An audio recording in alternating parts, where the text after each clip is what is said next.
Altre 2 zone rosse in Sicilia, in 2 diverse province, sono state istituite dall'ordinanza firmata dal presidente della regione Nello Musumeci a causa dell'aumento dei contagi del Covid-19, in particolare il comune di Montallegro nella nostra provincia, a seguire quello nel messinese Longi. Il provvedimento richiesto dal commissario straordinario che guida Montallegro e dal sindaco di Longi a seguito delle relazioni delle rispettive ASP provinciali entrerà in vigore mercoledì 21 e cesserà la sua efficacia venerdì 30 aprile. Intanto aumentano sopra la quota 1000 i nuovi contagi da Covid-19 rilevati in Sicilia. Dopo l'ultimo rilevamento, che era di 875, il dato di ieri dice che nelle ultime 24 ore in Sicilia sono stati scoperti ben 1123 casi.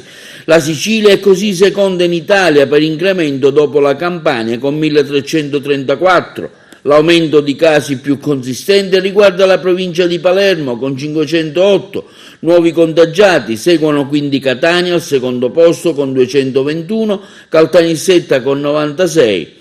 Tra ieri e oggi inoltre si sono registrati 10 morti e 549 guarigioni.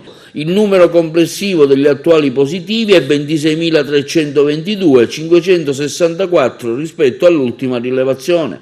I ricoveri in regime ordinario sono al momento 1.262, mentre quelli in terapia intensiva e subintensiva 176.